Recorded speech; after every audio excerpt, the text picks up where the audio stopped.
As a lead agency for child and youth mental health services, Kinark is working with service providers across its 3 service areas to foster a more accessible and coordinated system of care so that families in need can more easily find the services they require.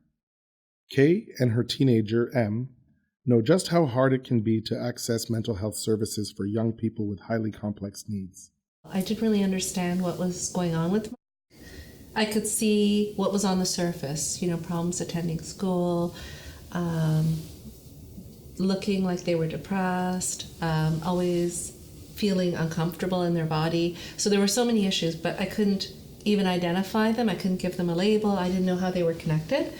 After seeking help for M from multiple sources over the years for signs of depression, addiction, and self-harm, Kay was eventually referred to Kinark's Child and Youth Mental Health Program when M was in the 8th grade. By that time, M was missing on average 70 days of school a year. I started to attend therapy sessions, getting to know my therapist a bit more, starting with some DBT, dialectical behavioral therapy, mindfulness. I did group therapy with my mom and some other people.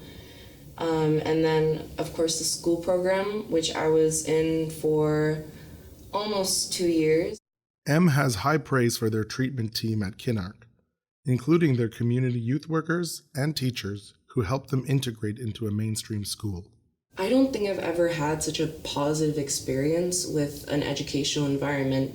After I was discharged from the school program with Kinark, I wasn't just put into the school to fend for myself. They made sure that I had, connections with the special ed department, and then I had the student resource room to go to. So that was really helpful. M also commends their therapist for humanizing the therapeutic experience, something they didn't always feel they received elsewhere. She really helped guide me through, getting through school and relationships, and also finding, optimism for my future, figuring out what I wanted to do, because there was a point in my life where I genuinely couldn't picture myself living past a certain age. M's mom found the parental supports at Kinark to be invaluable.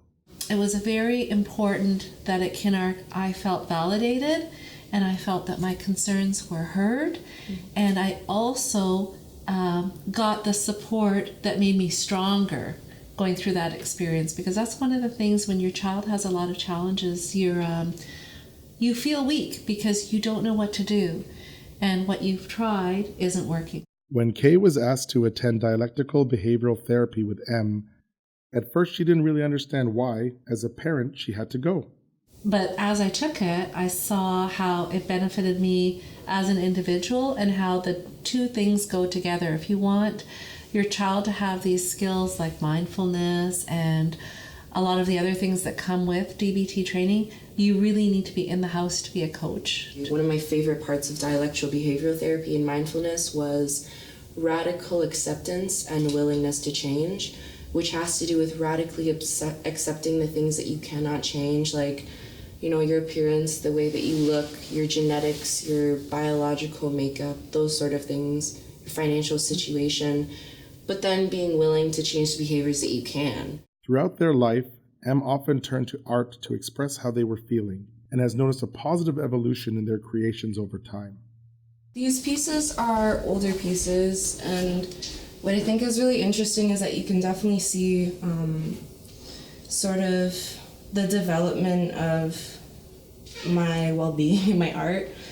Over the course of their time at Kinark, M has evolved from a teenager whose mental health issues had led to significant absences from school to someone who was looking forward to graduating from high school and going on to university. I think I'm looking forward to most at being able to take the pain and suffering that I've experienced and being able to harness it into something productive, being able to manifest that in a positive, healthy way by helping other people. My goal for university is to get an MSW-JD degree, which would be a social work law degree. So I'll be able to give back to a community of kids that I've been surrounded by my whole life. Kay and M offer the following advice to others facing similar challenges. Learn how to grow from your experiences and your hardships and your losses and your failures, and learn how to better yourself from that. But at the end of the day, you're still gonna need someone to support you when you fall down, and you're still gonna need someone to let you know that just because you relapse doesn't mean that you shouldn't still keep trying, because everyone falls down, and the only way that you can keep going is if you get back up. Sometimes you have to ask for help, and it's okay to ask for help. Be willing to make all of the changes that you're being asked to make.